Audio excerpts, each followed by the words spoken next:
What's good, people?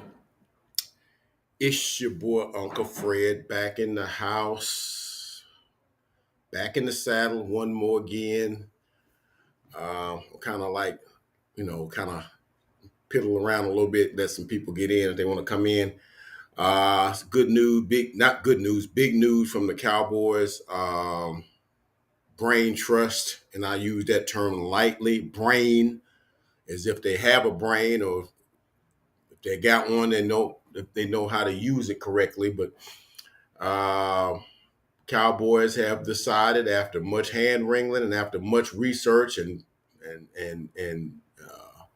uh, you know fact finding that they are going to retain Mike McCarthy, and so we're going to talk about that. And that's basically the only thing we're going to talk about tonight. It should be a short video, but it's just um, they decided to keep him. And I'm gonna tell you what I think about it, and I'm gonna tell you the reasons, the couple of reasons why it's a good idea, but then the three, four, five bad reasons why it's a bad idea. We're gonna talk about that here in just a minute. Y'all hang tight with your boy. We're gonna be right back.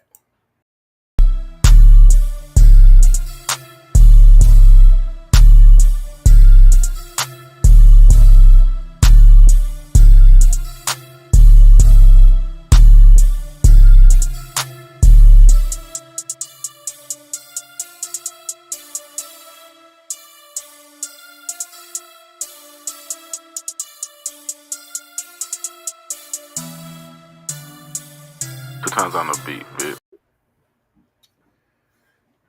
Again, what's good, people? It's your boy Uncle Fred back in the house. One more again. Please hit that like, comment, and subscribe. Become a part of the Uncle Fred sports experience. I promise you that you will not be disappointed. Uh, so here I am doing a video for the not one, not two, not three, but the fourth consecutive night, which is a record for me. Sometimes I won't do four videos in like 2 weeks. All right.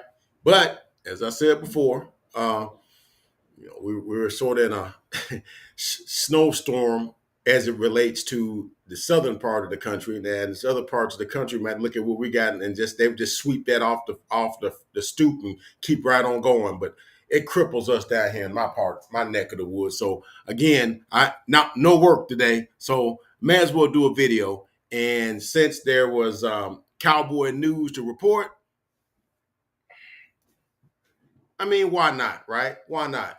So that's why I'm here today on a Wednesday because I was here. I came Sunday night, Monday night, Tuesday night, and this is Wednesday night. And so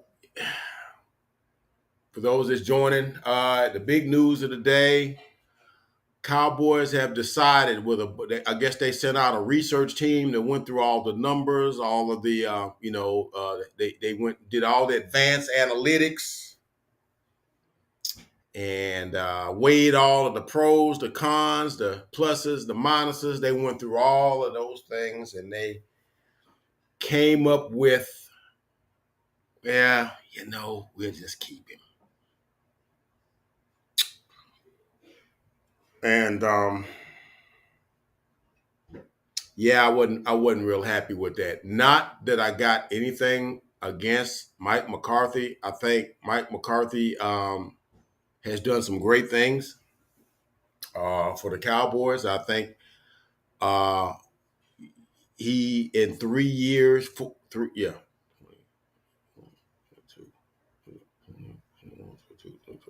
Yeah, 4 years. He's been at 4 years, right? Is that right? 20, 21, 22, 23. Yeah.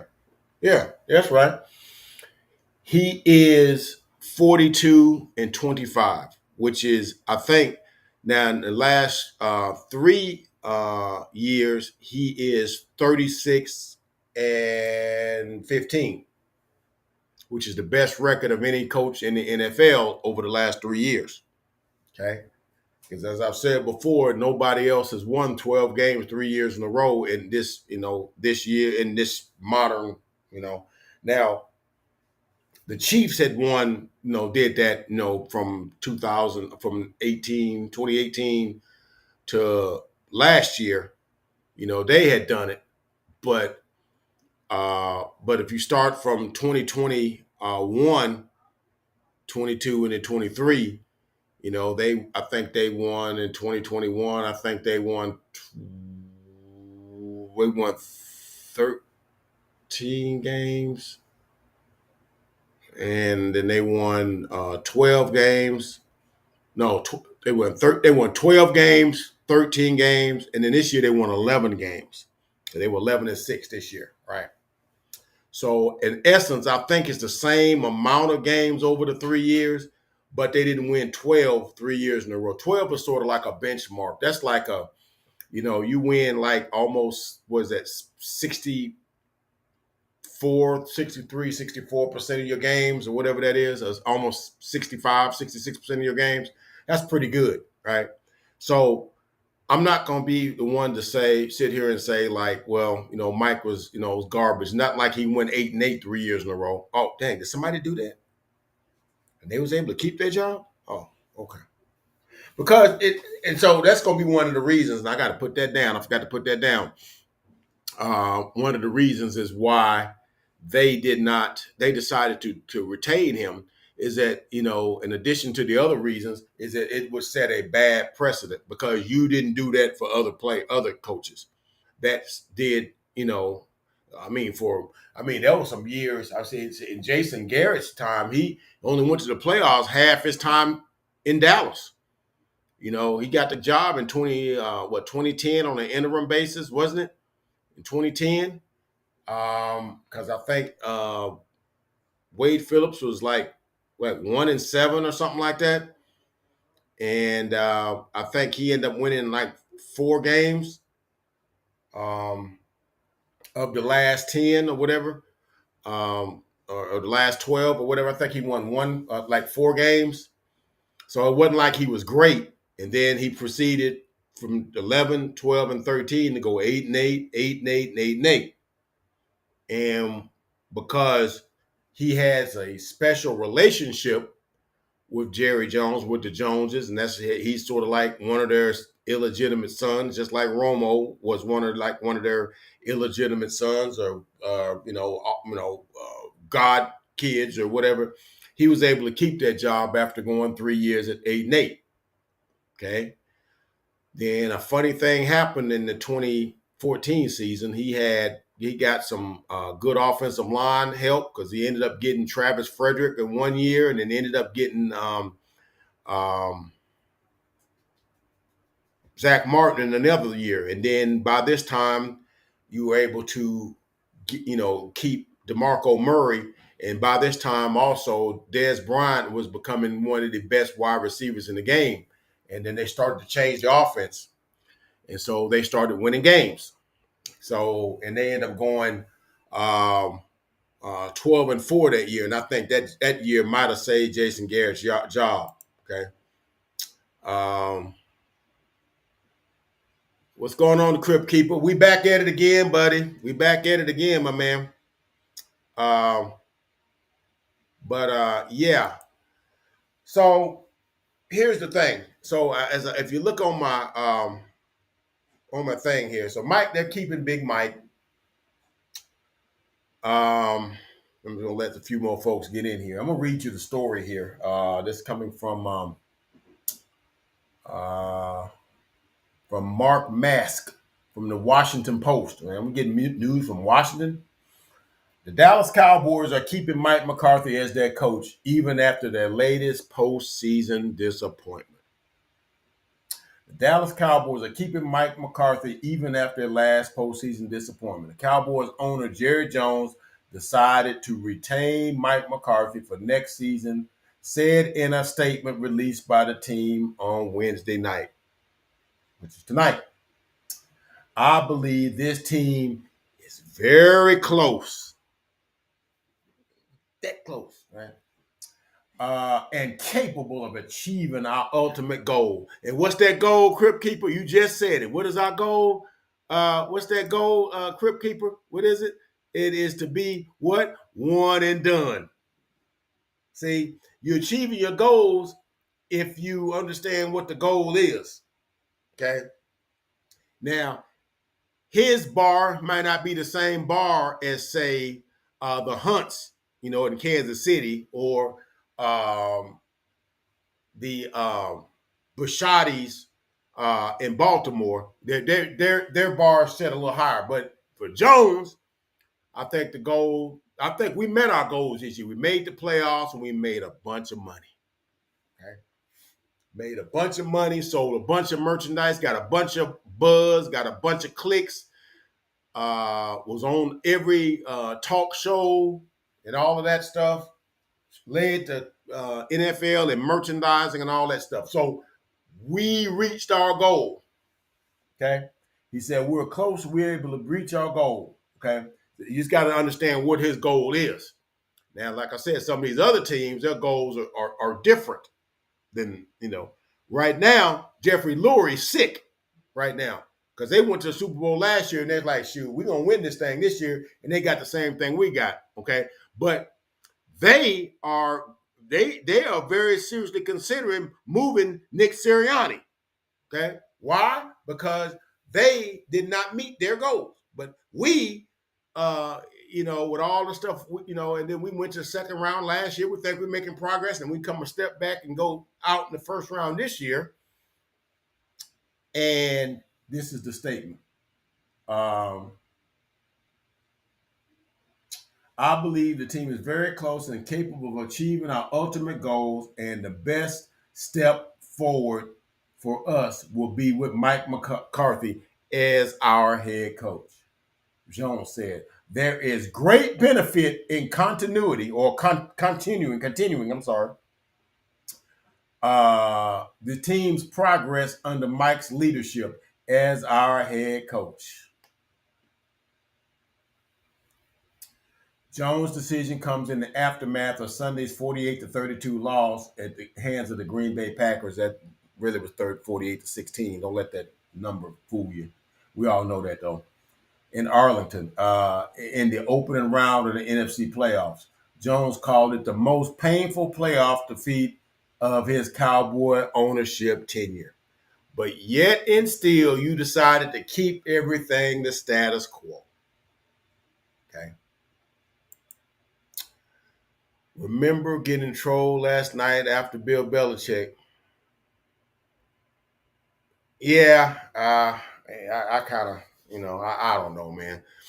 I kind of was halfway happy because that would have meant a change in culture. Because obviously you're not going to do business as usual if you bring in Bill Belichick onto the ship. Okay, you kind of already know that. Keep praising a team that has accomplished nothing, right? On being on par with their 90 Super Bowl team. See, I'm with you there, Crypt Keeper, because it would be one thing if he'd been the owner since '89, which we've only made the playoffs a handful of times in his 5 years? Uh, yeah, 35 years of ownership. But we won 3 Super Bowls in 4 years. Okay, and won 12 games like 4 or 5 years in a row in that process, and we're the most dominant team in the NFL. Okay, so he's seen the promised land. So how could you look at this pile of rubble and think that and have promise? You know what winning looks like. You know what excellence look like. You've seen it. Okay, so that's the part I'm not getting. Goes on to say, let's see. But that did not prompt him to fire Mike McCarthy, even at a time when Jones's options for replacement included Bill Belichick, who parted ways with the New England Patriots last week after coaching them to 6 Super Bowl victories in 24 years, Mike Vrabel, the 2021 NFL Coach of the Year, who was fired last week by Tennessee Titans due to some inner squabbling with the front office. It wasn't because he couldn't coach, you know. And specifically, there are so many layers of success that have occurred this season as a result of Mike's approach to leading the team, both in individual players and with our team collectively. Okay, boy, he can make that saying sound pretty good, didn't he? Mike has the highest regular season winning percentage of any head coach in the Cowboys history, and we will dedicate ourselves in partnership with him. Um, Yeah. All right. So that's enough of that. So that I'm done reading that.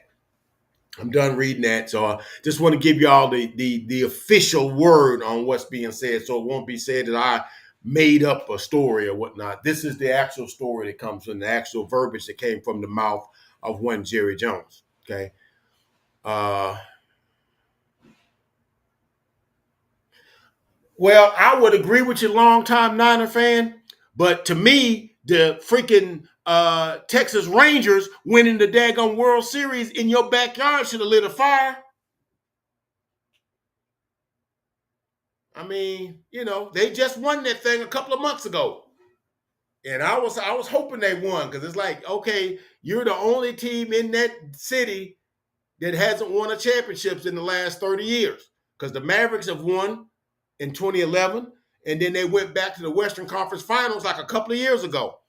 The Texas Rangers just won the World Series, okay? And they were in the World Series in 2011. I was hoping that they both would have won world titles in 2011 to put pressure on Jerry. I've been holding this candle for like 15 years about that, right?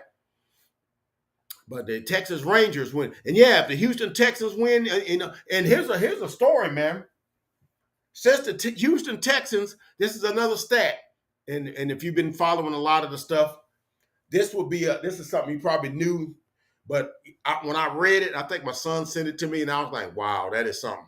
You know, the Houston Texans, who only became a team in 2002, but since that time have more playoff wins than us. They got 5, we got 4. Tony Romo has 2, Dak has 2. That's it. That's since 2002. This is 2024. So what's that, 22 years?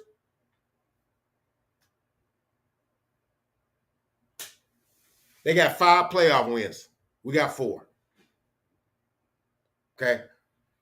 So, if the Houston Texans win the Super Bowl this decade before the Cowboys, that might light a fire. Maybe. But if the Texas Rangers and the Dallas Mavericks winning in your town and them having parades in your town didn't get you to like, well, dang, I'd like to to hear him say it. Man, I like to have me some more of that glory hole. He likes to say that. That's one of his things. I want some glory hole. But Mike Vrabel would have been a good hire. Yeah, I think it would have been, because I think he's young enough, and he's young enough because he was playing not too long ago. So he would have the attitude and have understanding of how the game is played, because he played, I believe he played within the last 10 years. And he's had success coaching, and he has a no-nonsense kind of a style, and he's a player's coach. See, so sometimes you can do it both. And I think that would have been a good hire. So Green Bay has more playoff wins than AT&T. Yeah, that's another one. Yeah, they got more wins than AT&T, because I know they got 3 that I know of. Because I know they got one in 14, one in 16, and they got one this year. And then I know they've won some regular season games in AT&T also, because they won it in 19. And one of another time we played them. It seemed like we played them another time, and have lost to them. So thank you so much. I drown my sorrows in something. Anywho, Stephen Williams, man. Welcome, Stephen Williams. I haven't seen you on. Welcome to the Uncle Fred Rants YouTube channel, man. Good to have you. Let's see what he says here. It seems that it seems to be all about dollars. When you own the most valuable sports franchise in the world, you are doing something right, even though no championship for almost 30 years. Love your content, Unc. Appreciate that, man. Appreciate that. Appreciate that, man. Salute to you, man. Um, but yeah, there's Lambeau South. Yeah, that's what it's turned into. Um, but yeah, those are some bad stats, man. Having another team have as many playoff wins in your building or more playoff wins in your building than you do, and another team that only got its existence 20 years ago have more playoff wins than you. You've been playing since 1960. But in the last 22 years, this team went from 0 to 60 faster than you. So it is what it is. But anyway, let me say this. And I'm gonna get back to it. Now. I was listening to something today. Let me give you some let me. I always like to play the devil's advocate, even though I'm not an advocate of the devil, but I like to give you another side of things. It's just something to give you something to think about. So in any situation, in any decision, there's always pros and cons. So let me look at the pros on this, because it might not look as though there are any pros in the retaining mic, but there are a couple of pros. Okay. But in my opinion, the cons are you got, a 50-pound dumbbell on one side and like got an ice cube on the other side. That they outweigh it. But here's the thing. There are reasons that I guess they decide to keep him. One reason is Mike has 1 year left on his contract. Okay. So it's sort of a nice, neat little bow to give him 1 more year. Okay. So as opposed to, and if they had fired him, they probably would have to pay him that 1 year, which is fine. The Cowboys are worth 9, 10, $11 billion. What does he make? $8 million a year, whatever. That's seat cushion money, right? But to keep the books neat, yeah, he got 1 more year anyway, and but we watching you. Fine, okay, all right.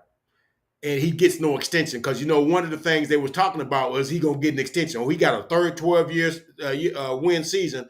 Go ahead and give him his extension. And Jerry stuck to his guns, and I give him his credit for this. Yeah, I'm gonna wait and kind of see how this thing goes, and I appreciate him for doing that.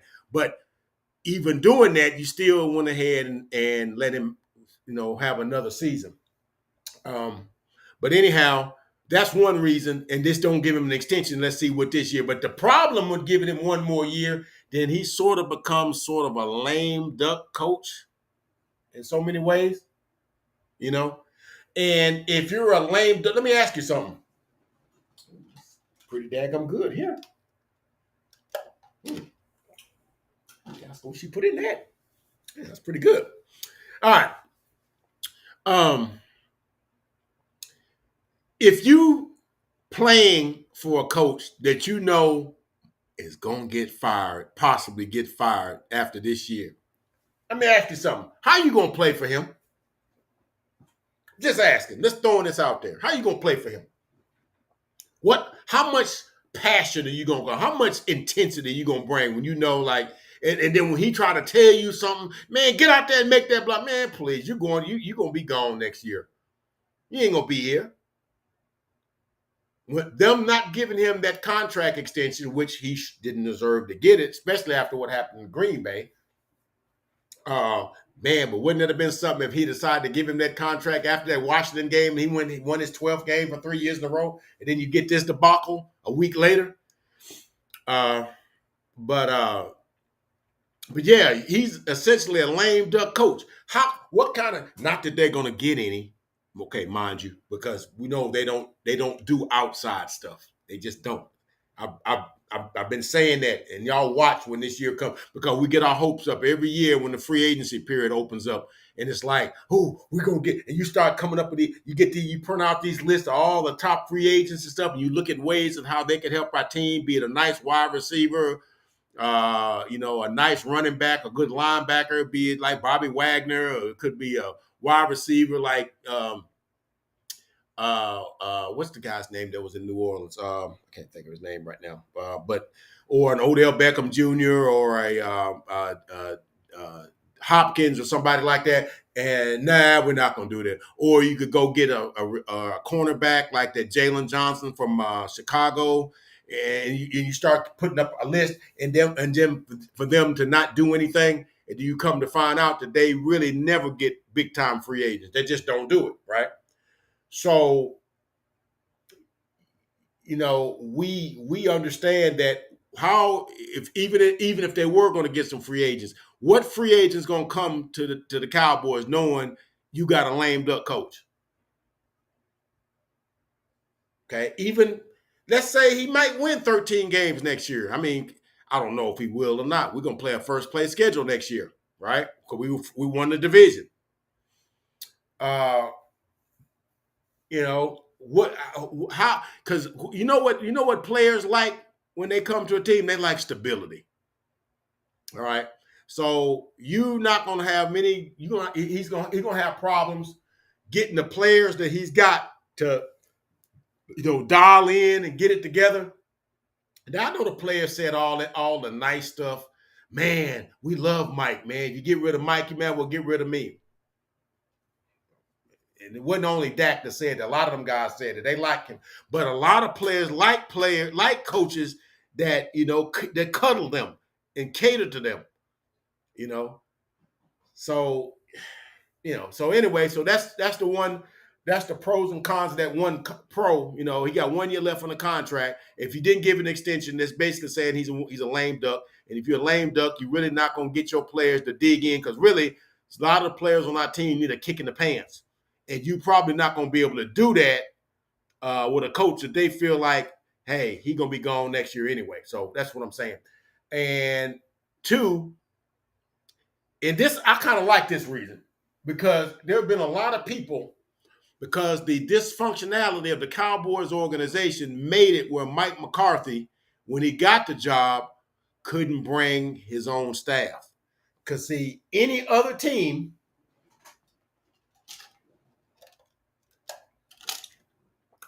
usually when they hire a coach, usually gets to select his staff. Now, I would understand if you're a first-time head coach, like if they was to offer the job to a Bobby Slowick, who's basically a first-year offensive coordinator for the Houston Texans. Okay, look, dude, you may not know how to put a staff together. We'll give you some help with some ideas on how to put some. I get all that. But Mike McCarthy not only had put staffs together, he'd been coaching for like 20 years. He was on the staffs with Schottenheimer back in Kansas City back in the 90s. Okay, he's been on He's been on many staffs, and he's put staffs together in Green Bay and has won a Super Bowl. So for him to have being an offensive head coach and have to, but you got to take our boy wonder here, Kellen Moore, to be on your staff, even though his philosophy might be oil and water to my philosophy, that's a problem. But that's what he had to put up with. So I said that to say this.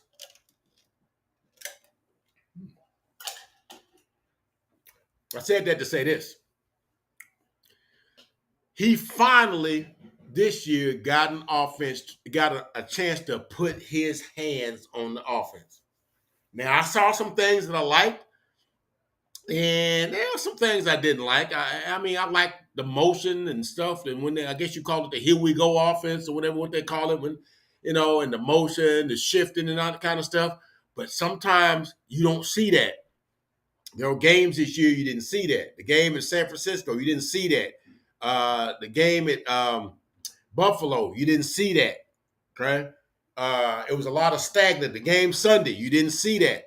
It was a lot of stagnant thing, no motion. It was just kind of like downset Hutton and got very basic route concepts. I was watching a film study today where they were showing, um, the basic concept of the route systems that we ran and how easily Green Bay was able to, even with their 25th ranked defense, was able to cover it. And we didn't add any wrinkles or any nuances to it. And it was just, it were easy covers. And so, but I've seen games where, man, there's a guy's running wide open because this guy thinks this guy, and they just, but you don't see it every game. It's sort of like when he gets nervous, he runs the basic stuff. So, but now what I'm saying is that he got 1 year to actually put his offense in. Might it be a good thing maybe to get him a year in the offense and get the guys another year, with their feet in his offense, maybe. I'm just saying, give him another, because you would have liked to have seen what it would have looked like had he had maybe 3 years of his 4 years running his offense. Maybe the guys would have had, it's second nature to you because you've been running it for 2 or 3 years, as opposed to we just getting this, we just getting it now in his 4th year. And now he may get a chance to, get some of the wrinkles out of it. I'm just saying. I mean, it may not be, but I'm just saying. That's a reason why you might want to keep him, because he gets a second year. He only had 1 year to run the offense, and he's an offensive guy. So maybe he gets a second chance to run his offense, this second year to run his offense. So, Lambeau Cell. I was a baby when the Cowboys franchise started. Oh, were you? Okay, 1960. Okay, yeah. My mom and dad hadn't even, hadn't even thought about me yet. I was a few years in the distant future there. Yeah, lame duck equals lame duck HC, lame duck results. Correct. The lunatic. Appreciate you joining us tonight, man. But always DC for life. Yeah, don't get me wrong. Don't get me wrong. Let me, and you said something there. Let me tell you what I'm gonna say here. Still Dak, and I see you here with me tonight.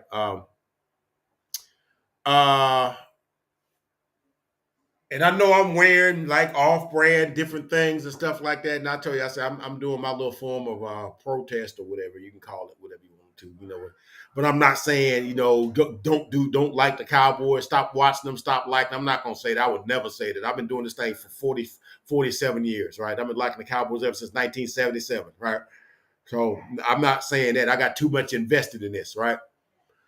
But what I am saying is, when somebody is not respecting how, your feelings, or is not respecting, or is taking your fandom for granted, at some point you gotta let them know. And I mean, no, they don't even know who I am, right? So, but if a few thousand people did the same thing, I mean, they might know, they might get that impression. They might say, "Oh, well, man," And to me, I'm gonna tell you something. Jerry's taking a big risk right here, because the natives are restless right now. All right? The natives are restless. Those folks let out a chorus of boos at the end of that game Sunday. And I've never heard that in AT&T. Okay. So I'm like, Jerry, this thing might be what they call a kettle. It's a powder keg right now. So you might want to have really considered about making a change right now, because this thing is a powder keg.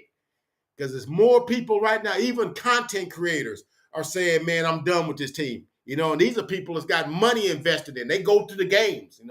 I'm small potatoes. I don't have the kind of budget or anything to go to the games and put together, prizes and games and stuff to give, listeners and stuff.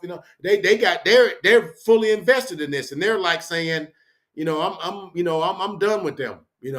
So I'm saying this is a very serious time right now, and for them to just we'll just give them a nice little thing, and we'll keep plugging away at it. That's just my Jerry Jones imitation. Still Dakin says we're still keeping the same scrub coach. I don't know that Mike McCarthy is a scrub. I'm not gonna say that. He had a scrub year. He had a scrub game. He doesn't have a scrub. He had a scrub game. He had scrub moments. he had scrub moments. Because like I said, it's something about, and I think that's something with Dak also. It seems like when the thing when the thing gets tight, they sort of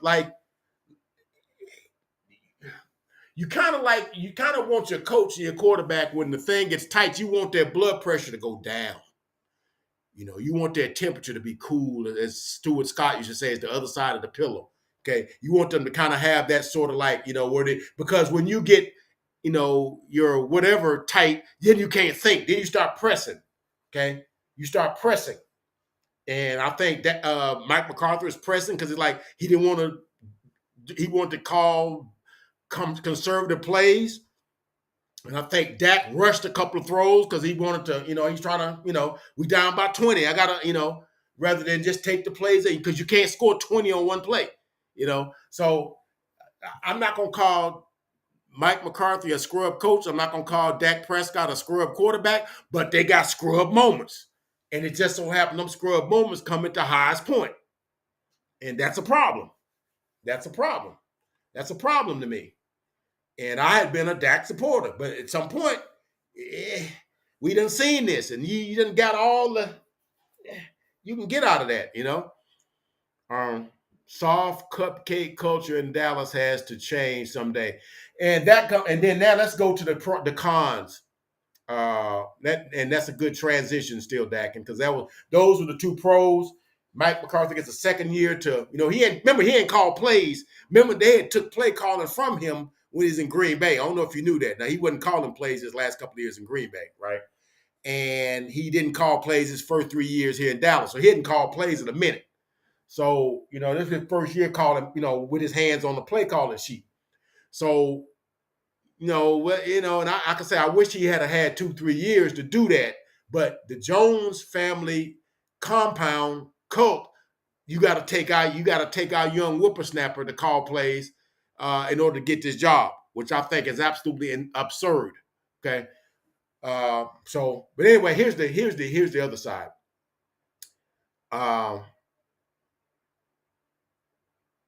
It's a bad look from a historical perspective, because this might be one of the biggest losses in the recent history of the NFL playoffs. And given the fact that as you walked off the field, man, the fans if they wasn't gonna get arrested and they had their beers and they whatever, I guarantee you they would have threw stuff on the field if they weren't going to get arrested. That's how much unrest there was after that game. Okay. And Jerry had to be embarrassed at that. So it's just a bad look. Then just say, okay, well, we go, and you just took a couple of days to decide that. Okay. And it's a bad look, especially when you got some good coaches to consider. It ain't like it's some bad coaches, a bunch of retreads and stuff out there to consider. It's some good coaches to consider. If you're talking about Bill Belichick, I know he's 72, but he commands respect. All right. And you're talking about, Pete Carroll, but I don't know if he would, be a good fit. But I mean, he's energetic, and Bobby Slowick, Ben Johnson. There's some good coaches out there. Jim Harbaugh. There are some good coaches out there that would probably. I know sometimes you like the Cowboys. You like the idea of coaching the Cowboys, but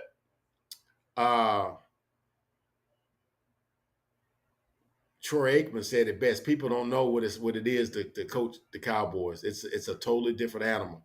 It's a totally different animal than coaching, say, the Chicago Bears or Minnesota Vikings or even the Pittsburgh Steelers, even though they got history. It's not the same thing. Not the same thing. Okay, because the team and its entity has a life of its own, and then it's got a merchandising arm that makes as much money as it does selling football tickets. Okay, so it's got a marketing arm, and it's a different beast. So, but it's a bad look when you see how bad that loss was, how inept that team looked, how the most inexperienced team in like 50 years in the NFL in the playoffs came in and worked you like a part-time job. That's a bad look, okay? From historical perspective, it's a bad look, okay? The fans had a bad taste in their mouth. Fans are pissed off, man. They just are. They're pissed off. I'm pissed off. I've been talking about this game for 4 nights. I'm pissed off. Y'all can say, okay, the season's over. Get over it. I can't get over it. I'm pissed off. I really am. I can't believe you came out looking that flat. I can't believe you came out not with not a clue. Came out looking like you never been in the playoffs before. Came out looking like it was a preseason game. It's fans got a bad taste in their mouth. And for you to try to regurgitate the same thing and give it back to them, it's a powder keg, man. This thing it could blow. All right. And again, they're missing out on opportunities to gain trust from the fan base. Because I'm gonna tell you what it's gonna be like. I'm gonna give you an example. Now, most people that know me know I'm a guy campaigner. What I mean is I campaign for like, men to be men and that sort of thing. I'm in that space. I kind of like that sort of thing, but I'm gonna use a woman's perspective on this. It's sort of like a woman having a guy that done all the stuff he done and whatever kind of stuff, and she and it's sort of like all the 4-letter and the 3-letter networks and told you that they ain't no good. They're gonna mess over you and this sort of stuff, and they're never gonna do right. They're never gonna treat you right. They're not gonna talk to you right. They're never gonna, and you keep hanging in there with them. Okay, and so you finally, you go in and give them, your trust and everything. You find out, and the next thing you know, you find out that they at the hospital in the maternity ward with somebody else. And now you got to go back and see them same people that tried to tell you, I told you he was no good.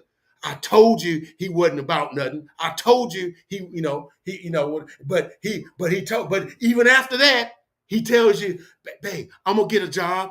Babe, I'm gonna get off the stuff. Babe, I'm gonna quit seeing her.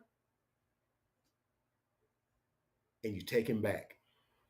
But you take him back, but every time you leave the house, she gonna have a side eye because she don't trust you. Okay? She don't trust you. All right? Every time you leave the house, she's like, I'm going to the store. Yeah, I bet you're going to see somebody, whatever. Or you going to see somebody to get you some stuff so you can whatever. Oh, I'm going to work. Yeah, you probably, laid out of work and you probably ain't going to work. Those kind of things.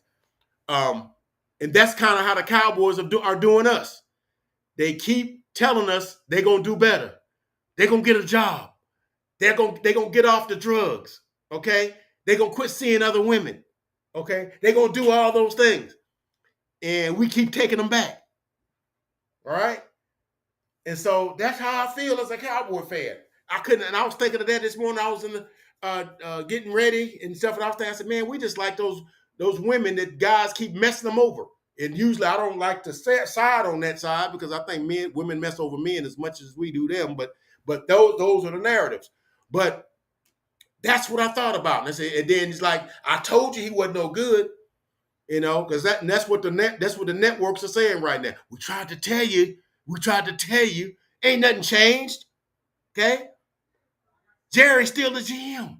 Ain't nothing changed. And I could keep telling you, as long as he's GM, it's going to be a problem because there ain't no accountability. Because right now, okay, any other situation where the team was having some situation where the coach is in peril and the GM decides to get a coach another chance. If the team don't do well that year, you know what the GM supposed to? You know what supposed to happen? That GM supposed to got fired too. But if Mike McCarthy go 6-10, 6-12 next year, 6-11, whatever the numbers add up to be, Jerry gonna get fired? No. He'll fire Mike McCarthy. But on any other team, if the team, you had 3 years and they gave him another chance, and the coach and the GM stayed with it, and they had another subpar season, both of them got gone. What happened with the Chargers? They went to the playoffs last year, right? Went to the playoffs, lost in the first round to the Jacksonville Jaguars. Okay. This year they end up going 5-12 or something, 5-12, 6-11, something like that. What happened? Brandon Staley got fired, and I can't think of what the GM's did. They both got fired. They gave them another season, okay, and they both got fired. So you gave Mike McCarthy another year, even though we had a subpar ending, because that game they was up 27-0 and lost that game, right? Y'all saw that. Okay, we got beat. We were down 27-0 also and lost the game 48. So gave the coach another chance. So we have a subpar season next year. Coach and GM supposed to be gone, right? That's the precedent. That's the precedent. But we know that ain't gonna happen. Mike McCarthy go, and we just trying to get it. We're just gonna try this thing, give us a nice clean sweep. We'll just start fresh. No, start fresh by giving that GM job to somebody that needs to do well to keep the job, and you see how well they do. But yeah, you got an opportunity to win the fans' trust, keep the fans' trust, because the fans don't trust you now. Because even if we go 10-1 next year to start the season, we're gonna be looking at them with a side eye, just like the dude leaving the house and I'm going to the store. Like, I bet you are. Yeah, we don't trust him. We don't trust you because we're like, as soon as you get in the playoffs, you're gonna forget your plays. You're gonna run stuff. You're gonna throw passes you ain't never seen, ain't never threw before. You're gonna run a defense you ain't never ran before, and you're gonna get toasted. Because that's the thing is in the back of our mind. So yeah, you had an opportunity you missed an opportunity and we also missed an opportunity to change the culture. Okay, missed an opportunity to change the culture. I have never heard more people in the last 3-4 days that's talking about the Cowboys having a toxic culture. A lot of people have been saying up to now, Jerry just need to get Jerry is spending all this money. Y'all just need to do your job. Y'all need to do your job. But now people are saying maybe the culture is bad. I think it's an entitlement thing. And we got to change the culture. And, I quoted Steve Young last night when he was talking about, the coach that they hire has to be empowered, But he also said something else. And I want y'all to think about this too. He also said that the Cowboys, because of their, the most popular franchise in sports, in popularity and in value, okay? And they got the stars on their helmets, okay? So when guys come to the team, even though they haven't done a dadgum thing in the league, they feel like they're stars. They feel like they're entitled, okay? In a sort of kind of way, Jerry is sort of like a grandpappy, so he kind of pampers them guys. And so Steve Young said, I think when they come there, they shouldn't even get stars on their helmet until they do something, until they win a playoff game or something. I think he was saying it in jest, but it's like you think you're stars just because the team has got popularity, but you've done nothing. And I think that culture is allowed to permeate in the thing. And then another guy I was listening to today on Landlord Sports, he's a content creator in Birmingham. He was saying that, and I posed the same question: Are the Cowboys victims of their own success? In that, because the brand of the Cowboys is so big that it takes a life of its own on, and you can't control the thing because we're too big, we're too popular. And then the other part of that is that you ever notice how when teams play the Cowboys, they tend to like run it up a couple of notches, and they don't, and it was something that Aaron Jones said at the beginning, the little pep rally they say amongst, he said, we're going to punch some front runners in the mouth. They call us front runners. because the Cowboy brand is big and they front runners. And so teams want to knock us off. So when they come to play us, they're bringing their A game. And sometimes we don't bring our A game to meet them because we think everybody that we play are our friends. I'm telling this to Micah Parsons. Them dudes are not your friends. They want to knock your freaking block off because you play for the Cowboys. They hate the Cowboys. I think they hate it because they don't play for the Cowboys, but that's another story. But I think that culture needs to be changed. And I think the good change would have been bring in a coach that he get an opportunity to do his own thing. He don't have to look over his shoulder at Jerry and just do his own thing. And you don't become entitled. Yeah, I know you was all pro last year. That don't mean nothing. This is a whole new year. And you should get your together. And I think that needs to happen. So what you guys think?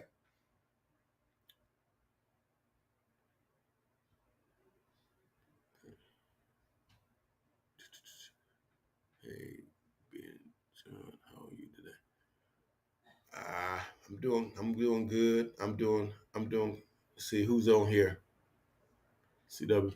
I'm shocked the Cowboys kept it. I am too.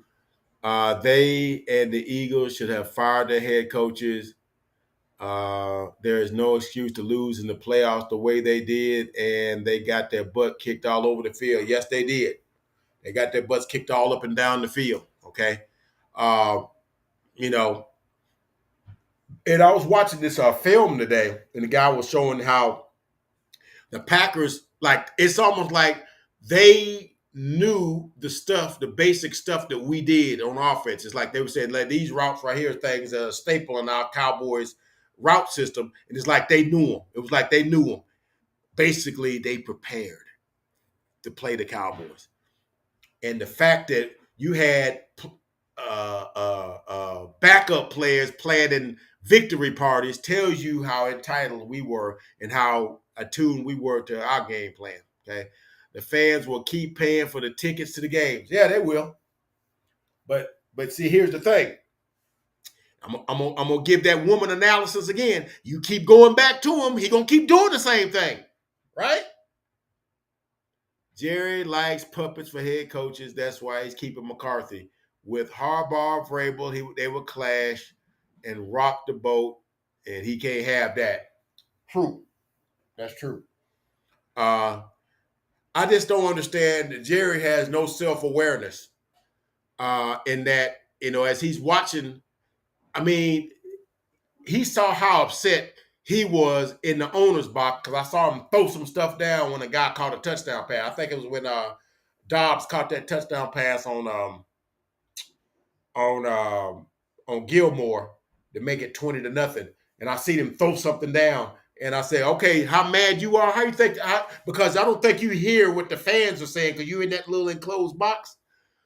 I don't think he knows how upset those fans are. And he don't leave like when they do. So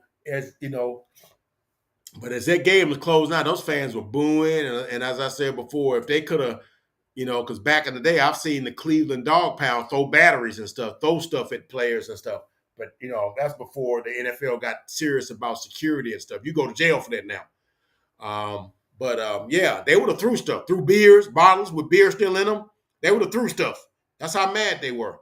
And for him not to have the self-awareness, he's more, I'd rather keep it the way it is to keep myself in the same comfort level than fix the thing so that, I got all these fans that basically pay for my lifestyle, and it's sort of like you take them for granted. And like I said, this thing is a powder keg. I think there's some fans that's really fed up with the Cowboys. And I'm not saying, I'm going to leave the Cowboys, but I'm really looking at them with a side eye right now. I really am. Most popular, most valuable, and most overrated and disappointing. Yeah. Yeah. More popular, and then they don't tend to be as good as their reputation would suggest. If Vrabel would have been given the roster with a darn good, remember, Mike Vrabel went to the AFC Championship game with a team that was nowhere near this good. They just had Derrick Henry because Derrick Henry's a stud now.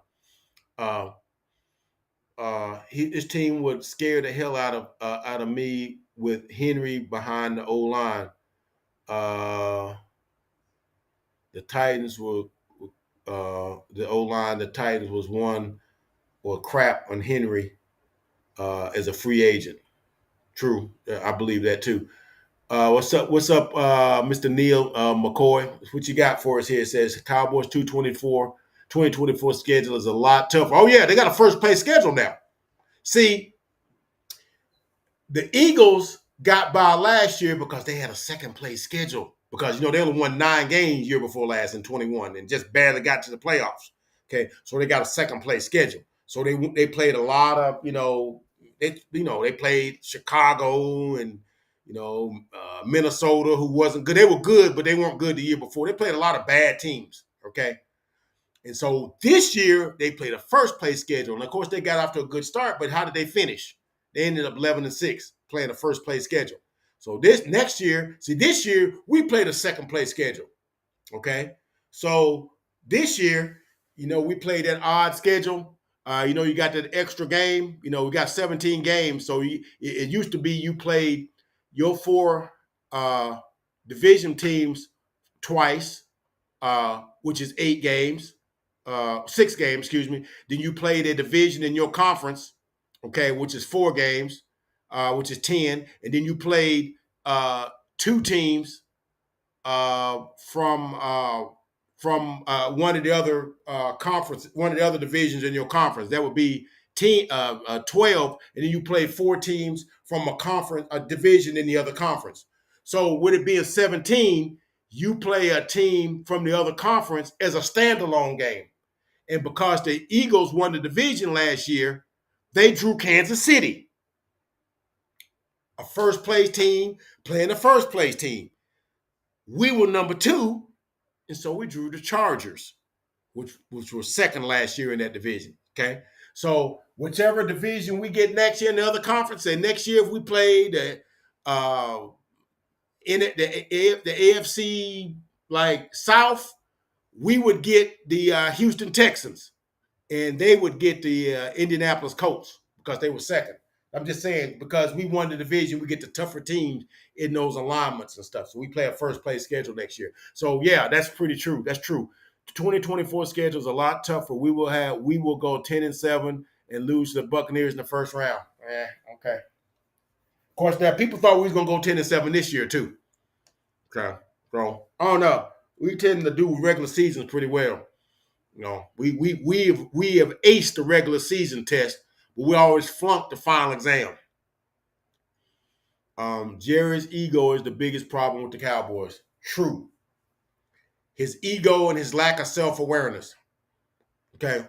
It's like the guy that does not understand that he pisses everybody off when he does stuff. People hate your guts. He just don't get it. He don't get it. If Quinn is back, no, if Quinn back, I'm really done. Because remember, I said you could not bring that triumvirate back. Okay. Because I felt like, okay, I know Mike's gonna get fired, and probably Quinn's gonna get fired. You probably kind of have to bring Dak back because you gotta, unless you want to eat that $59 million on his salary cap hit, and then you gotta, unless you want, and then but I would say you gotta draft you a quarterback. I'm sure better draft you a quarterback, one that and then I would be trying to get what's his name, see if he can play. This would be a prime opportunity to get that dude some reps. Okay. And then, I'll re-sign Dak. I'll give him an extension, but it ain't gonna be for the money he wants. He wants $50 million. Yeah, you'll get 38, which is like 20th in the league or something like that. Yeah, and if he bucks at that, I'm like, dude, do you see how them folks was looking at you? If good and daggone well, if we give you a $50 million contract, them fans will eat us alive. You'll be getting death threats. Not that I want to be appeasing anybody that would do anything that's stupid, but I'm just saying. People are kind of upset at the whole shooting match. They're upset at the whole thing. You can't bring Mike, Dak, and Dan Quinn all back. One, two, or three of them dudes can't come back. You can't bring the whole meal back.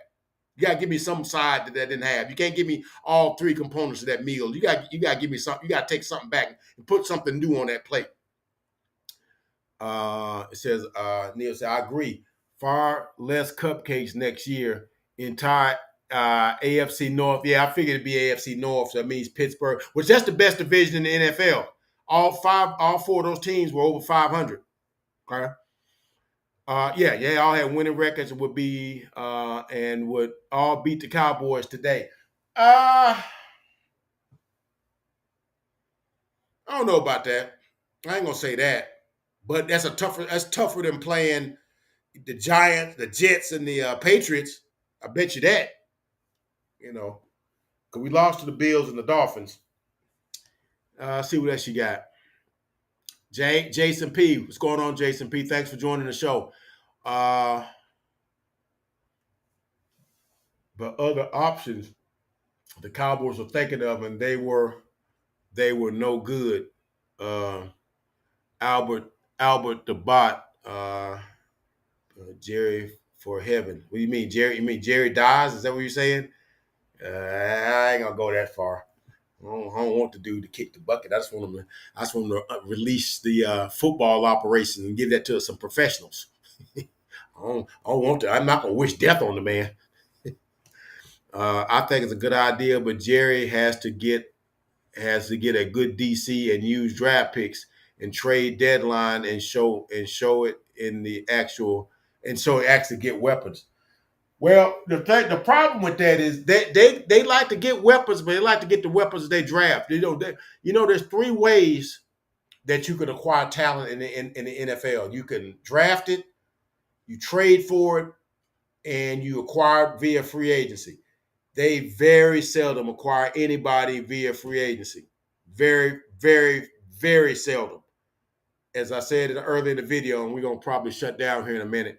Um, every free agent time, man, I be getting my hopes up. I get my hopes up, and I look at all these free agents. I look at how they can help my team, especially when we lost Amari Cooper. Man, um, I was looking at all the free agents that was available, and they went and got James Washington, a guy that Pittsburgh really just basically cut. He would, $1 million a year dude. They didn't get they could have got what's the guy's name? God, I can't think of his name. Me and name. Played at LSU with Odell Beckham. Can't think of his name right now, but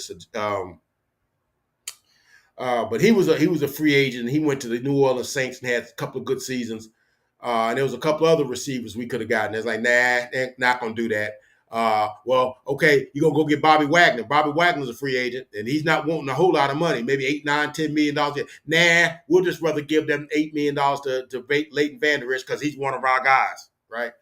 And I thought that Bobby Wagner in Dan Quinn's system would do a lot and would help Micah a lot because he's run the defense before and has won a Super Bowl in that defense before. So that would have been but they didn't want to spend that money on nobody outside the organization. So that's why I always call it the Cowboy Jerry Jones Dallas Cowboy compound because it's like it's a cult.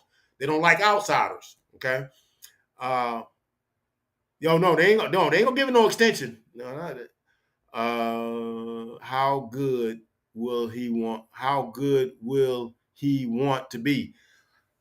Look, man, it's sort of like you got two extremes working against each other because he's gonna be coaching his butt off, but is it anybody listening?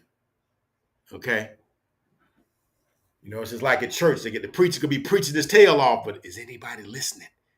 He be sweat running off his face. He preaching a good sermon. Anybody listening? Because they know, dude, you got 1 year.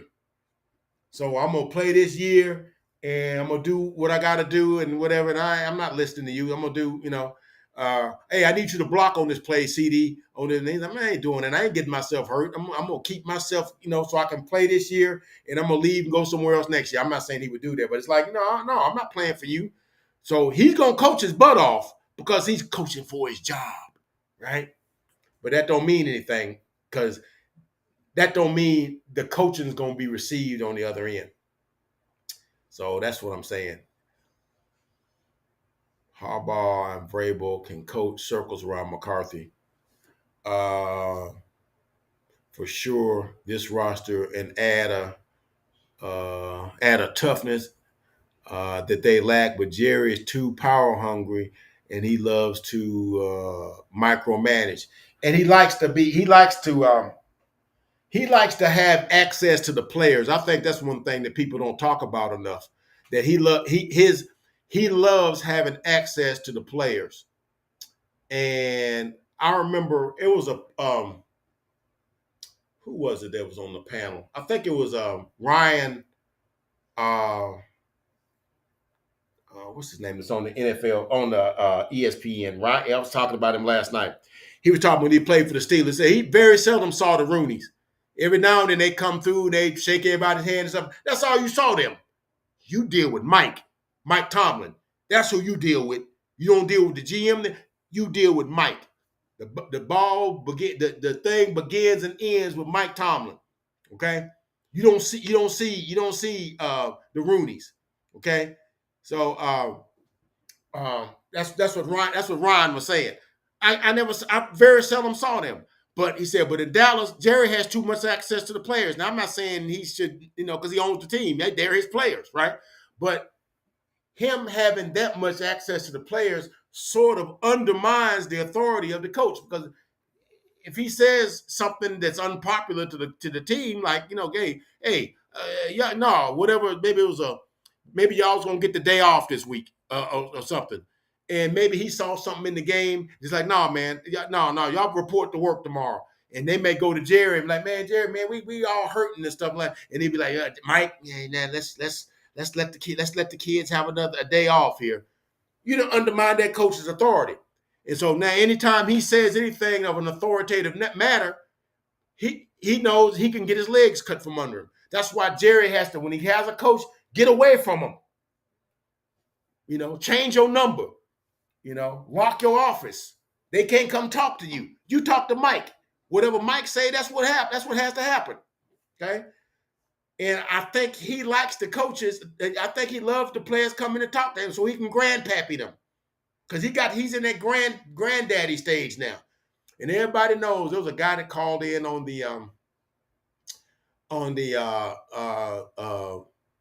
Skywalker Steel show, and he made a good point. He says when I was growing up, he said now I'm a grandfather. He said I don't treat my grandkids like I was treated my kids. I'm softer than them. Ain't my problem. That's their kids. Jerry is sort of their granddaddy. Okay. And the coach is sort of their daddy. And so, yeah, he's going to spoil them. He's going to tell them they can eat candy and eat ice cream before they meal, because he wants them to think he's the greatest owner ever. Okay? Is that conducive to playing good football, though? That's the question you got to ask yourself. There is a what do they call it in the military? There's an organizational structure. There's you got to follow that chain of command. That's what it is. You got to follow that. You don't go to those officer 3 layers up the chain and this guy and go bypass this dude right here. You can't do it. My dad was in the military. That's how I know that. I never was, but my dad was. But yeah, no, you don't go past your commanding officer to go above his. You don't do that. But I think the players constantly do that, and I think Jerry likes that they do that. Yeah. Or you got a parent that's more lenient than the other one, so they'll bypass the stricter parent to and stuff like that. So Fred, the biggest problem in Dallas, has the cancer of losing instilled in every player and coach. When it's win or go home, the cancer takes effect. Boom. That's a mic drop, Perry. Appreciate you watching the video. That's good stuff there, man. Good stuff. Neil McCoy: Texans, Browns, Bengals, Steelers, Ravens, Lions, 49ers, Bucks, and Eagles. Oh, those are guys on our schedule? Wow. So I was right. They are playing the Texans, okay? They are playing the Texans because the Texans won that division. So we're playing the odd game is the AFC South. So we're playing the Texans, and I guess the Eagles will be playing the Indianapolis Colts because they finished second. Okay.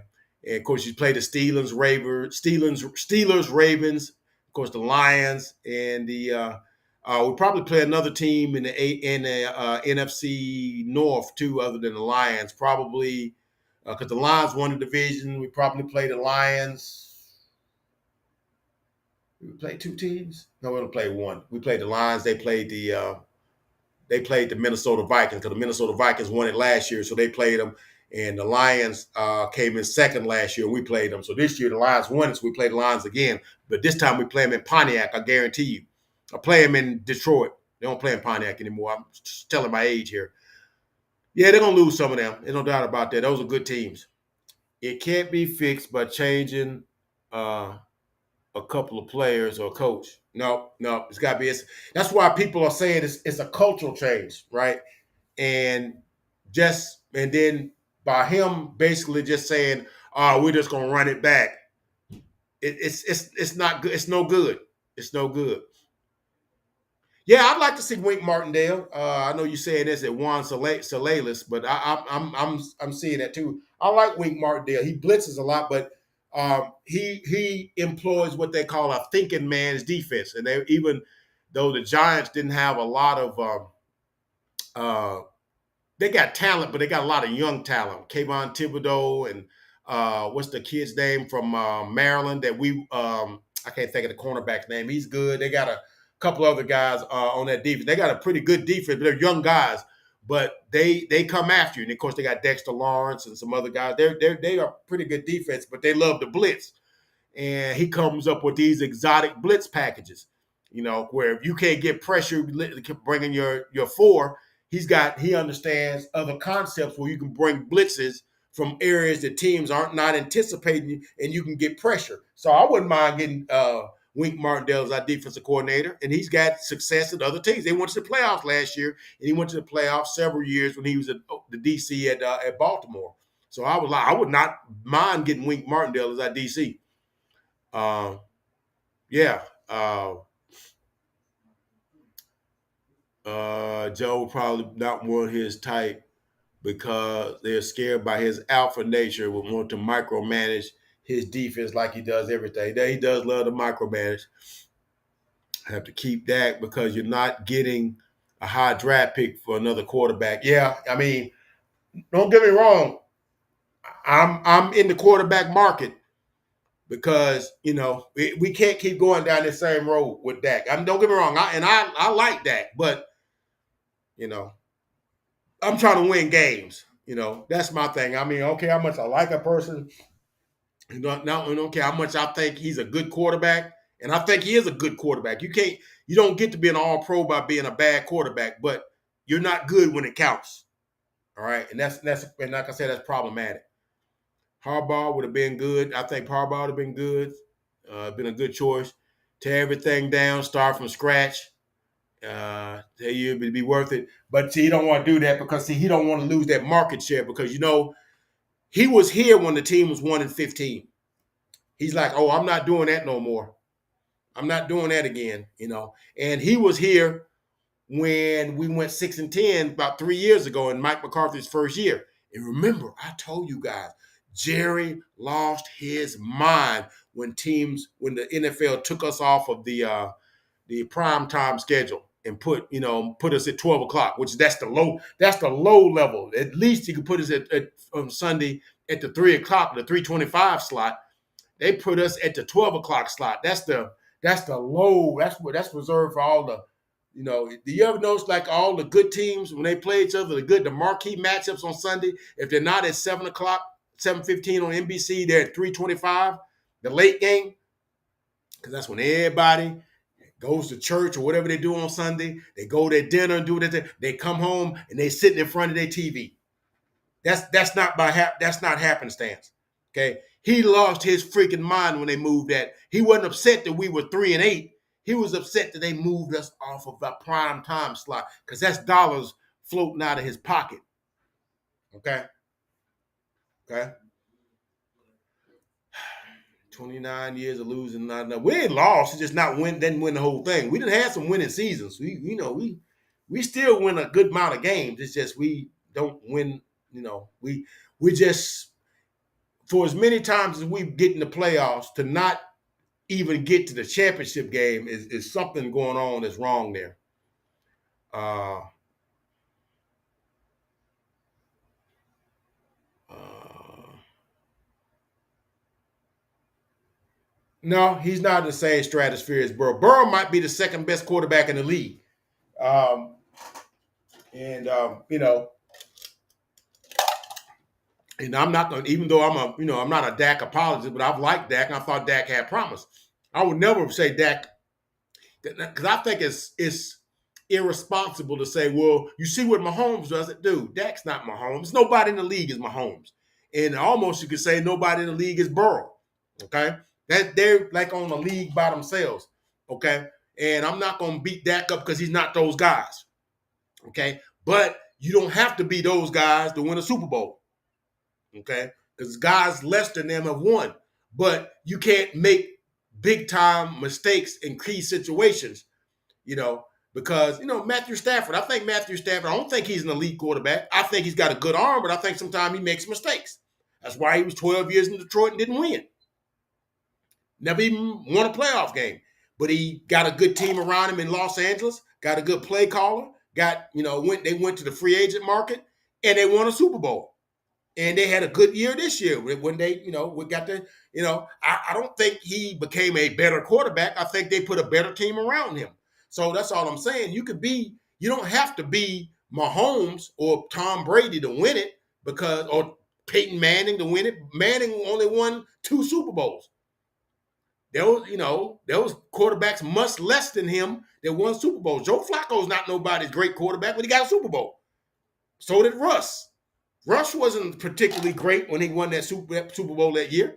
He wasn't, an elite quarterback. He wasn't Pro Bowlish. He just did enough, and let the team, and he just fit into the team structure. So Dak just has to not make mistakes. And the team has to be a team around him. The team can't give up 93, 95, and 98-yard drive. And you can't give up a touchdown to a tight end running down the field by himself. That's just awful. That can't happen to a team that thinks it's going to win Super Bowls. You just can't. That just can't happen. It can't happen.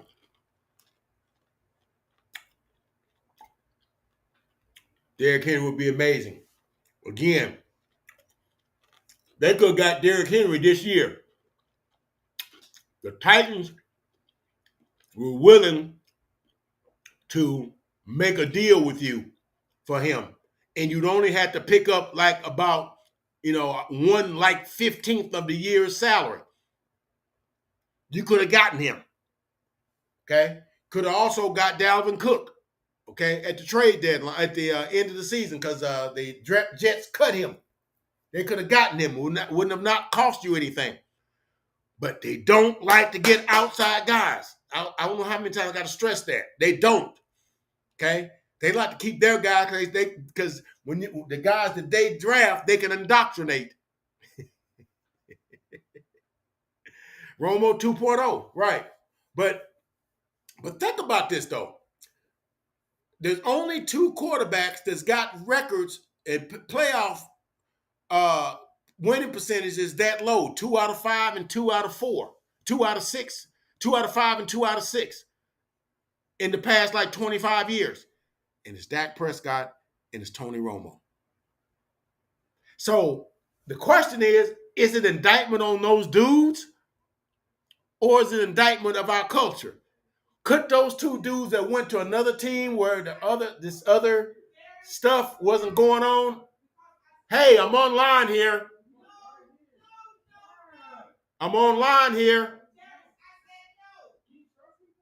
So yeah, I gotta be quiet. I mean, I am at home. I have to keep the wild animals quiet here. Yeah, is that an indictment on those 2 guys, or could those guys have went to better ran organizations and won Super Bowls? Those are questions you have to ask yourself. Because I cannot believe that those 2 dudes could be that bad. Because I've seen worse quarterbacks win. That's the point I'm trying to make.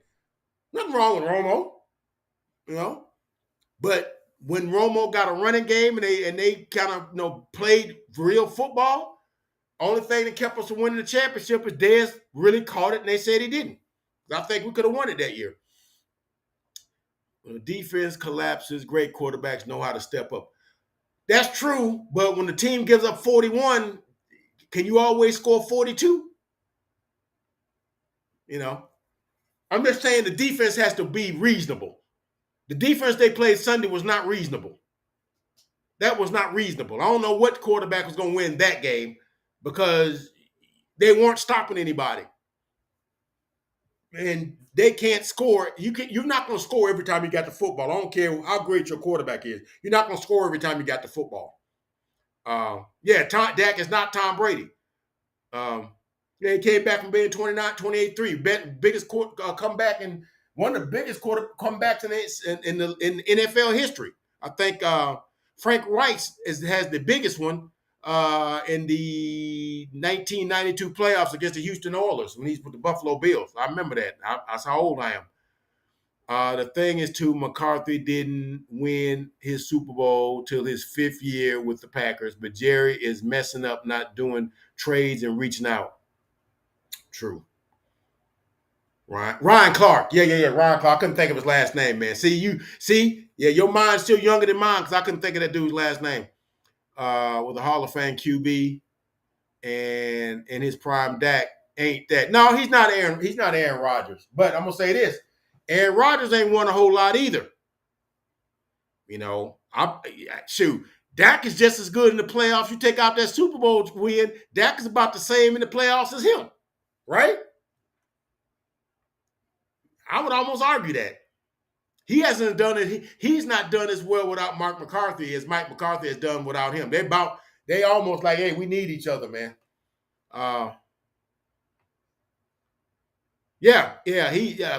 Burrow when he's healthy, and that's a big if because he's had a couple of bad luck with his calf, ACL. I think he had an appendectomy. He had a couple things going on. But Burrow, when he's healthy, is as good as anybody plays.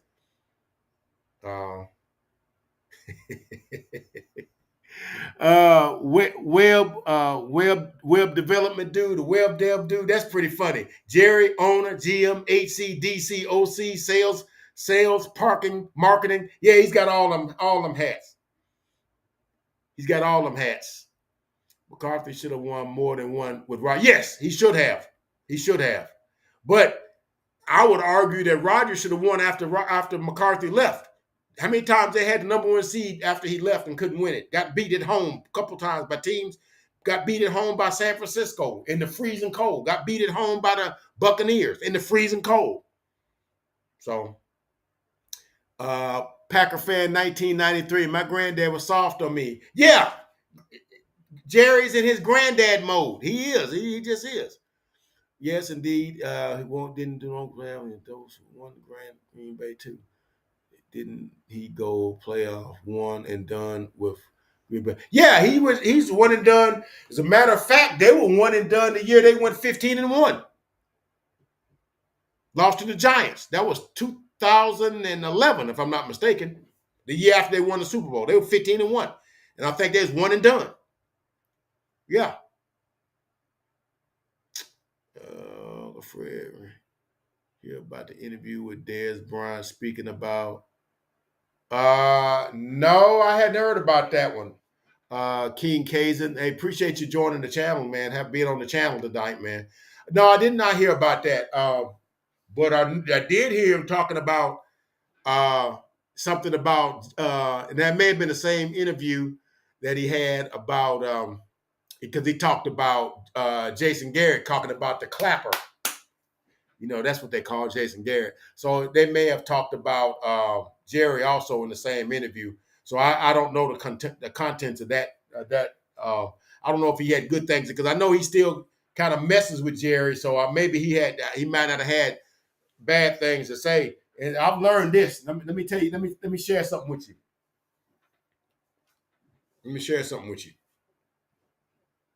I've noticed something with players and sports personalities that I believe that Jerry helps with their business models and business. They stop short of saying anything derogatory about Jerry. But you hear Troy Aikman. Troy Aikman lets that rip. Okay. There was an article. There was a Instagram um, um, uh, uh, a short, an Instagram story, if you will, that I sent to my son because I said even Troy Aikman knew it, what was going on here, and I don't have the ability to. But basically, I'm gonna tell you what he says. I'm gonna tell you what he says. It was, and he said it at a time when they fired Jason Garrett. Okay, so we're talking about 2019. Okay, um, and so he basically said, um,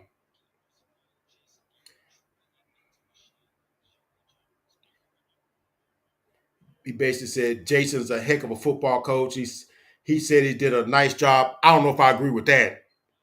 He says the Cowboys job is the hardest job in the NFL. He says he's not surprised.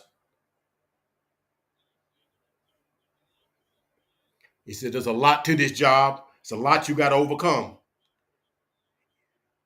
It's not run traditionally like how other organizations are run.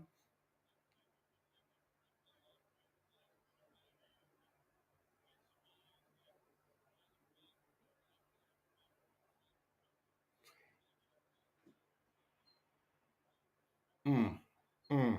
He said you got to look at the top. Uh,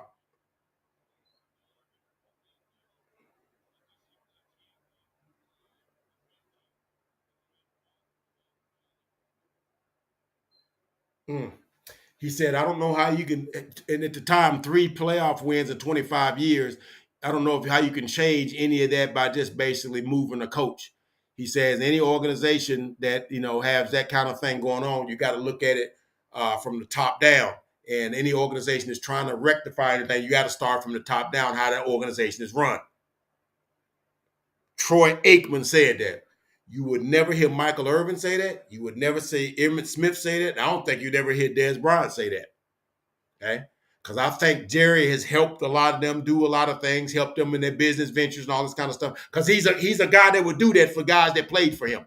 Now, I will give him credit for that. Any guy that has played for him, and if you got a business idea, he's like, Jerry, I like to pay. I believe he does that for his players. I believe that about him. He's like, okay, I got you. If you tell me what you got to do, I can put you in position. I know guys. I know a guy that can do this. That can do this. That can do that. They can put you in position and can do this. And I believe he would do that for his players. I believe he loves his players enough to do that. But he don't love them enough to get out of the way so that the team could be successful. That's always been my thing. But yeah, I didn't want to play it because I don't know if it was copyright, how that thing works or whatever. But I'm just giving you the excerpt. Yeah, Troy Aikman said that. He said, I don't know how you could even a team because that was before they had won a playoff game last year in Tampa. But he said 3 playoff wins in 25 years. Yeah, just by changing the coach, that ain't fixing that. Anytime that kind of stuff, and he said his players and stuff and came and went. It's a culture thing. That's what he was saying, and that's what's going on right now. Everybody's talking about how much of a culture change needs to be had. When you have an embarrassing loss in the playoff, I'm reading this from John Lee John. I'm hoping I'm pronouncing your name right, man. Appreciate you joining the channel tonight, man, and in our chat. That's bad. You have an embarrassing loss in the playoffs at home against a number 7. That's inexcusable and devastating. Wake up, Jerry. And then on top of that, John, that team had a total lack of respect for us. It's almost like they said, it's almost like they knew we were going to fold. We're gonna punch them front runners in the mouth. I talked about that earlier. You might not have heard that if you wasn't on earlier. They had no respect for us, John. It's like they knew we're not good. They're front runners. When the first thing that they run to don't work, they're gonna panic. They're gonna mail it in. And that's what he did. We did that. Jerry went ahead and put his hand in the fire likes getting burned. Yeah, and he keep put his hand in there. Troy Lance. Now that might be, might have to start looking at him. At least giving him some reps. That dude ain't had but 30 games in his career. He's got to get some. He's got to get some balls in his hands and get some playing time. At least work with him in the offseason and in the OTAs and all that stuff. He needs to get some work. At least put some pressure on Dak. I think some coaches want the job but didn't want to deal with Jerry, and shows that in his radio show, and he's also too loud when we have no bite. He's also too loud when we have no bite. And see, that's the other thing. The other thing, and I think I mentioned this last night, is that you got a coach. The coach wants to really contain all of the information that comes out of the organization. How information leaves an organization, that's important. And usually the head coach controls the flow of information. But see, you become the Cowboys coach, you don't have control over that, because you might want to have a strategical advantage by not telling people that a certain player might play or may not play. And so you may go on to things and then, well, we know we're still running tests on such and such. We don't know if we're going to play or not. And then Jerry goes on 105.3 The Fan and says, yeah, Tyron Smith is going to play. Yeah, he's good. Everything came out good. He's going to play. And it's like, dang, you be saying something at the very same time you talking to a reporter about that. He's on 105.3 The Fan saying something total contradictory to that. And it totally undresses you as a coach, because you want to control that flow of information that goes out of your organization. You don't get to do that. When you see the Steelers, who tells you who's playing or not? Mike Tomlin does. When you're the Patriots, who tells you who's playing and who's not? That's Bill Belichick when he was coaching there. Okay, and so that's all I'm saying. And you, Mike McCarthy, and you done won a Super Bowl, and you gotta play second fiddle to Jerry. Come on, man. We need to be taking off prime time. I'm tired of our team getting embarrassed on national television. You have to. No, actually, we win a lot of them games, man. You just don't the ones in the playoffs. We don't win. Yeah, we won some of them games this year. We won on Thanksgiving. We won on Sunday night with the Eagles. We lost that one to the 49ers that first Sunday night. We won on Monday night against the Chargers. We win a lot of those prime time games. But we don't win. But I'm all about the playoff games. That's why I'm. I like to give us some primetime games, but I don't want the primetime games where we not good. His footwork is piss poor. He can't drop back and throw. His footwork. I guess you're talking about that. His footwork isn't good when he's rushed. Footwork is all right, because they worked on his footwork this year, because that was one of the things with the West Coast offense that they worked on. He just gets rushed when his first read, especially in big games. Because a lot of times when there's something that happens to you over and over again, it's like you come into a here we go scenario. It's happening again. And sometimes, you ever had a situation where every time you did a certain thing always happened. And so if you say, okay, I'm going to do it right this time, and then it starts off wrong, and it's like, dang, here we go again. And I think Dak has some of those. It's almost like it's PSD or something, PTSD or whatever. They got a QB, gave up a fourth round for Lance, and he has a rocket arm. He got to get some work, though. They need to get some work on him to see what he's really got. Because that team traded up for him for a reason. Need these picks for secondary, safety, and corner and linebacker. We definitely need linebackers. Lewis gone. You know what? I'd like to keep. I like Lewis, because you need cornerbacks. Curse is definitely gone. Because I think he has outlived his usefulness. He's the only one of the secondary that was eligible to get an extension that didn't get one. Hooker got one, and Donovan Wilson got one. Yeah, Curse. Plus, they got safeties. You got Marquise Bell, young guy that hopefully he goes back to linebacker, and then we got Wanye Thomas. I like him a lot. I'd like to see him play a little more safety. And then, of course, they got Israel Mukwamu, who's kind of a combo cornerback and safety. I think those guys could get some work, and I think you could probably because he's supposed to be the tight end stopper. How'd the tight ends look Sunday? I'm just asking. Because I'm just asking. I mean, how do the tight ends look? And them dudes aren't tight ends. They catch the football. They're blocking tight ends. Especially Luke Musgrove. That guy's not a receiving tight end. He's a blocking tight end. The dude was wide open. He's as wide. He was the most wide open any receiver has been in the league this year, according to Next Gen Stats. He was 17.2 yards clear of anybody on the other team close to him. Jaron Kershaw was supposed to have been the tight end stopper. That's what he builds himself. So I like Jordan Lewis. I think he's just a little small. But remember, Jordan Lewis had the Liz Frank injury, so he half the season he was still coming back from that. And we like to play guys early, coming off an injury. Because Tony Pollard, I think he was still, kind of recovering from, he had two bad injuries. Terrence Steele coming off of an ACL. Remember, he got that ACL about a week before Christmas last year, and he was back playing the first game of the season. That ain't long enough to overcome an ACL. And you notice he wasn't good this year. Michael Gallup got hurt at the end of the season in 2021, and he was back like game 4. Like, we love to bring guys back early for some reason. So yeah, I think, and then if you notice, Jordan Lewis played some good football towards the end of the season, and I think he's one of our more scrappy cornerbacks. He's just small, especially he comes up and attacks the run. I like Jordan Lewis. I'm not really wanting to run him out just yet. I don't think Gilmore's going. You need a veteran presence in that locker room because plus we won't know. Because having Gilmore would allow us to not play Trayvon Diggs too early because he had an ACL too. And everybody don't recover from that. That's still a very serious injury. Guys don't come back from that injury as well as sometimes. It depends on the person. Everybody, not Adrian Peterson, came back in 7.5 months and won a freaking MVP. Everybody can't do that. Had an intuitive feeling Wisconsin was going to whoop Dallas. Okay. All right. They played well at Dallas Stadium, second home. Okay. All right. Y'all get to wear that for a while.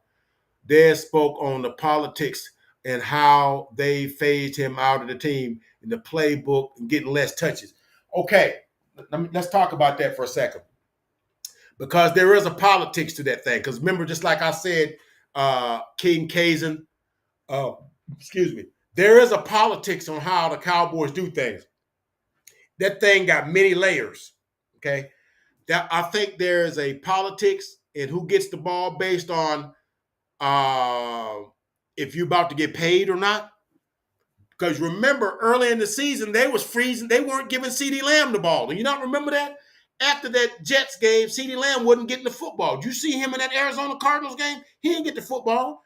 Okay. Didn't hardly get it in the New England Patriots game. We won that game 38-3, but he barely got the football. And you notice in that San Francisco game, he barely got the football. But then he went to the office and said, look, man, I'm your best player on offense. Let me get the daggum football. You notice in that Chargers game, he got the football. And you notice in that Rams game, he got the football. You seen in that Eagles game, even though we lost, he got the football. And that's when the seating, so it was a politics. I think they were trying to they was trying to count their money. I think they were trying to count their money. He's going to ask for $30 million a year. Well, duh. I mean, if he's, and I think this year CeeDee Lamb could make the argument he was the best receiver in the NFL. Now, not the playoff game notwithstanding. An argument could be made. As a matter of fact, if you're using a barbershop, and you know how all them sophisticated sports conversations go on in the barbershop, y'all know what I'm talking about, and people start talking about the best wideout, you could say CeeDee Lamb's the best wideout in the game this year, and nobody could argue with you. Now, for me, I think the best receiver in the league is Justin Jefferson, but we know he missed 7 games because he got hurt. So that kind of takes him off the ledger for this year. But for this year, you could say him or Tyreek Hill. You could make an argument that CeeDee Lamb is the best wide receiver in the league this year. So that's the kind of thing he probably could say, hey, man, I'm probably the 2 or 3 best wide receivers in the league, and you guys give me five targets.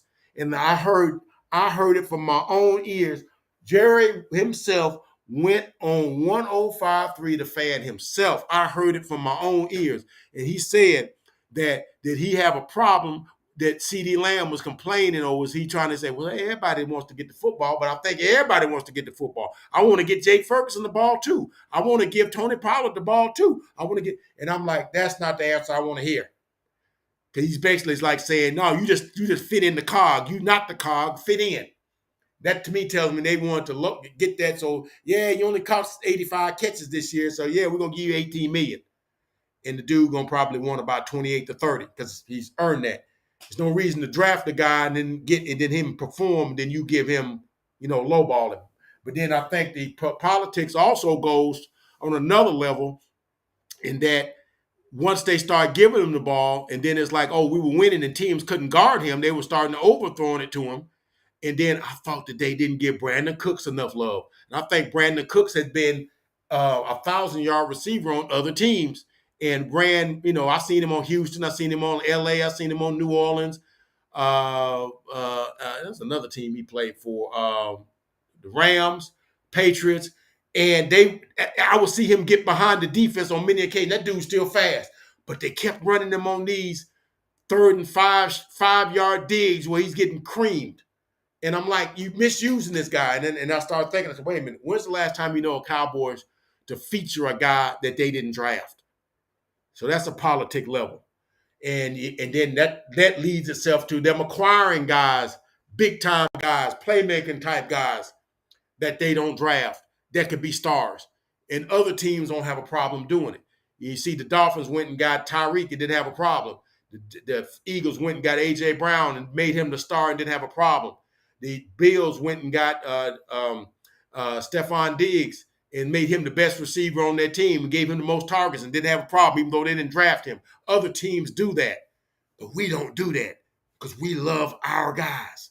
So, yeah, I don't doubt that there's a politics on that and them phasing him off the team and that kind of stuff. That I believe that. I believe that there's a politics to that thing.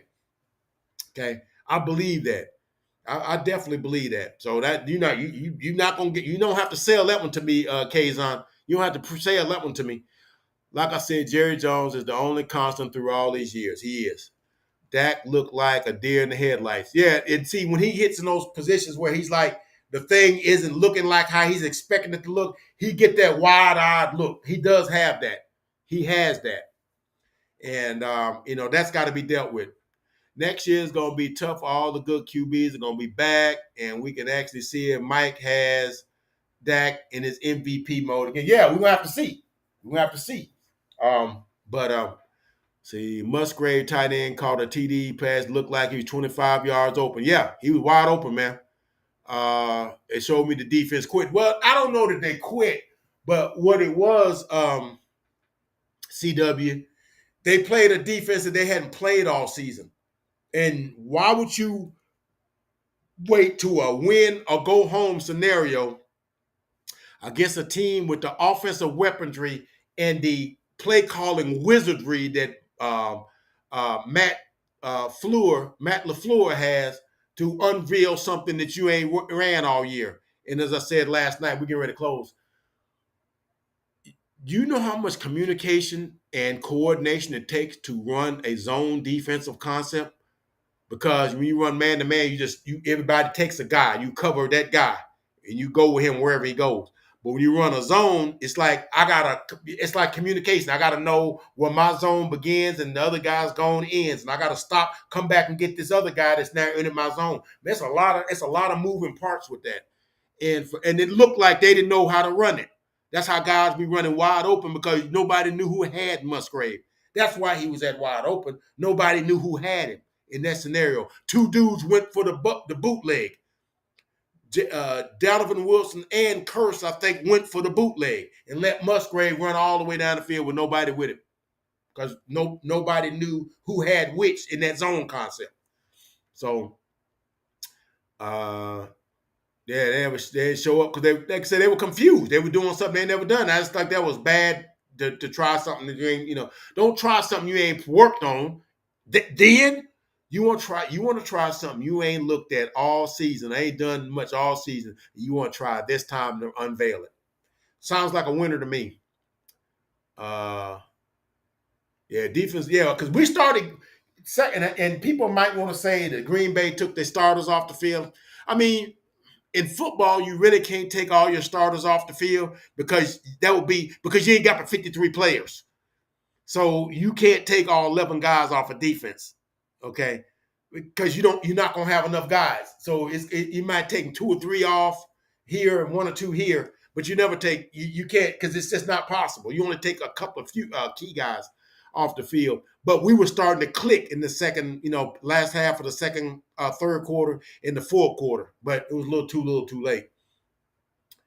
Um, and simple effort they went out the window. Play calling by Quinn, and they just said, I'm out. Give me Jamar Chase. I like Jamar Chase, but I think Justin Jefferson's a little better, though. I think Justin Jefferson's a little better. Because the dude had 1,000 yards and missed 7 games. That's pretty hard to do, man. And I was watching the games he had, and he's still, not 100%. He was still smoking guys, man. Justin Jefferson is special, man. I think he's the best. But Jamar is not bad either. Just think, man, they were on the same college team at the same time. That's impressive to me. I'll tell you what, the rookie wide receiver, the Rams, Puka, freaking good, tough players, breaking tackles. He catches everything you throw. Are you talking about Pookie? Pookie Nakua? I call him Pookie. He's a stud, man. He's a stud. 5th round pick, too. 5th round pick. Dan Quinn player. I think Mike McCarthy's played scared too, King Kazan.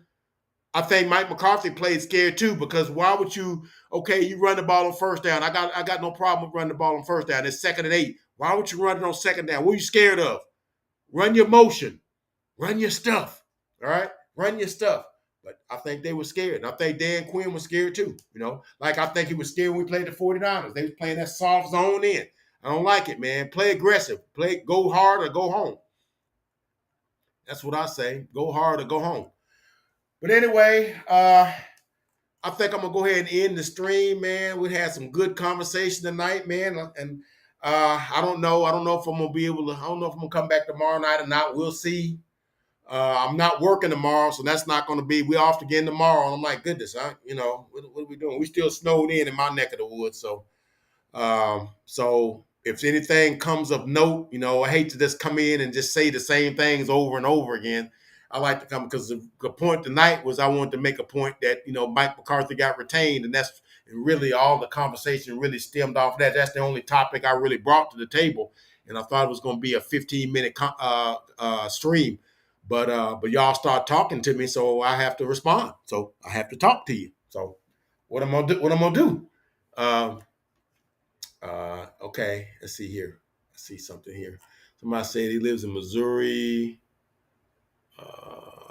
Secondary safety and corner. Saw something here. I saw something here that I didn't see. The headlines. Yeah, Musgrave. So the defense is quit. Same with the Eagles. Yeah, that defense quit too, man. That's the only thing give me just a smidgen of satisfaction that them Eagles got they beat too, man. And my pastor's an Eagle fan, so he was gonna talk mad stuff, and then and just like there was when I was on Sunday night, uh, drowned in my tears. Sunday night, those Eagle fans coming on. They was in droves, man, saying, yeah, fly, Eagle, fly. I said, yeah, okay, keep talking your junk. Y'all still got to play. Y'all still got a game to play. And I ain't seen one on my channel since. I said, hey, man, good luck to y'all, but y'all still got to play. And y'all ain't really look good, since that Buffalo game. Y'all ain't look good in a month or two.